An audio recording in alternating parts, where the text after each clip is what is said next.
Rodney Reynolds, and this is yet another video review for FreeGameMan.com. And remember, these videos are completely unedited, and these are only my opinions. Today I'll be looking at the PC Chips motherboard, the Socket 370. The model number is M754LMR.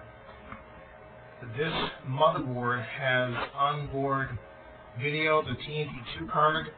It also has sound on board, as well as a modem, and as well as a network interface card.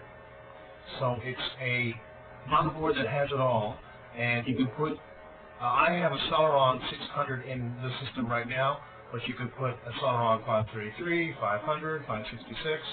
You could put, of course, a Pentium 3 500 all the way up to 800 and probably even higher.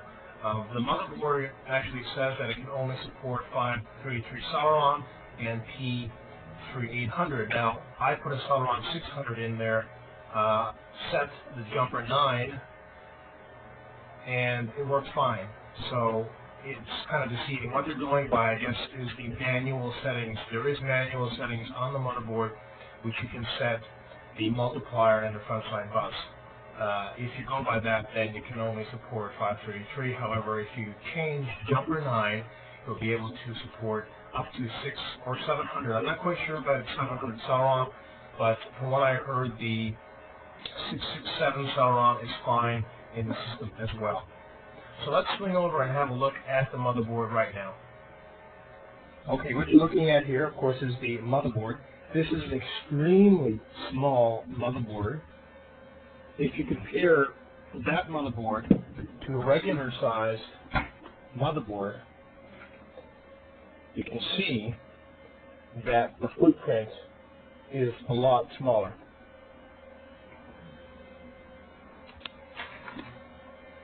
Now, if you take a closer look,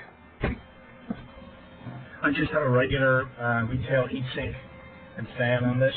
There is another heatsink here on the motherboard.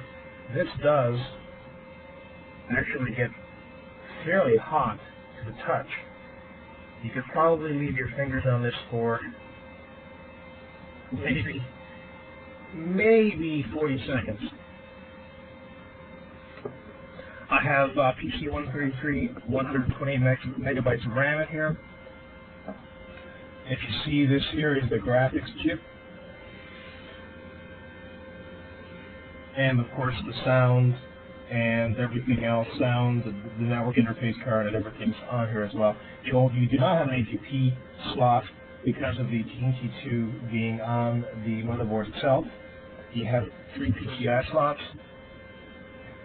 Of course you can put the 4 EID devices. This also supports Ultra DMA.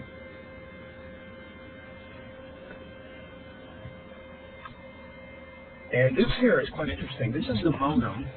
This is a 56K modem, and this module actually came with the motherboard,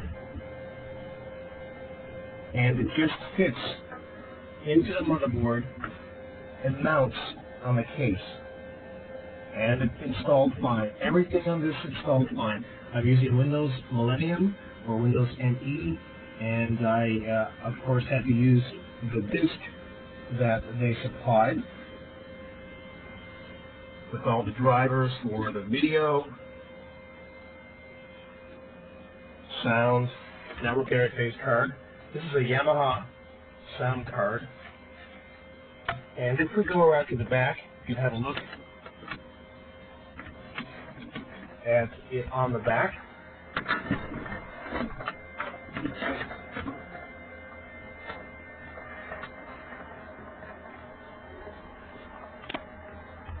Okay, so what we're looking at here, of course, is the mouse and keyboard, the USB hub, the network interface card. We're looking at a parallel port here, a COM port, video, we have sound, and we have, of course, a joystick. So this is a motherboard which pretty much has it all. It retails for about $114 to maybe $125 Canadian funds, which is extremely affordable.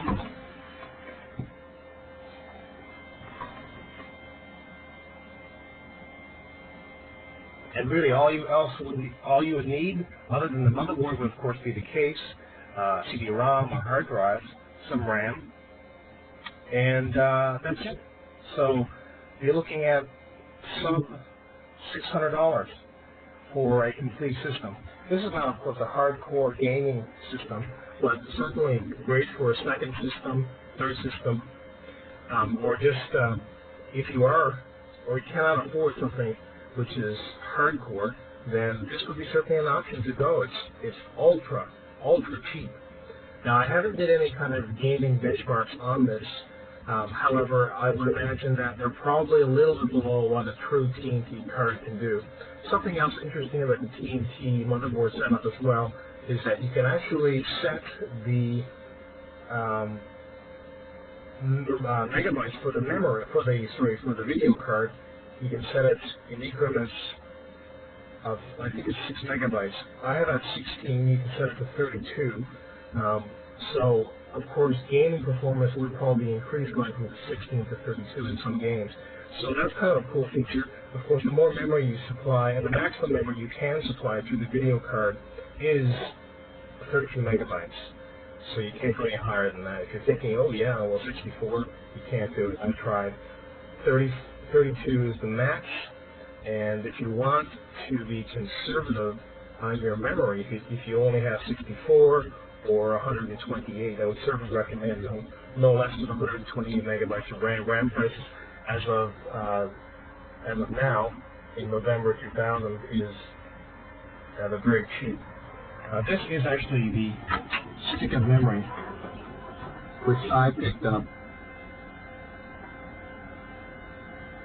and it seems to be fine at Case 2 and PC-133. I had this on an AMD system at 140 megahertz, but it will not go much higher than that. This memory is $109 Canadian funds. That is extremely cheap for memory.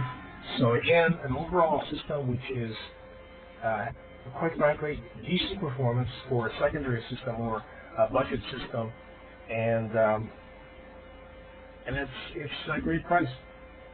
I'm going to sum up this review now.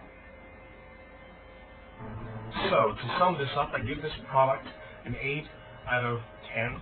Of course, it's excellent for a budget system, but for somebody who's looking for a gaming system, this would not be probably a system to look for, motherboard combination to look for. But again, it's extremely cheap system, and it does do very well.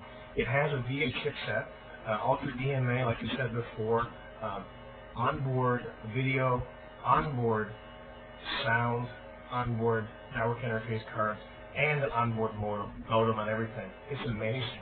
Quite frankly, for $114, it's incredible. So it's a great motherboard.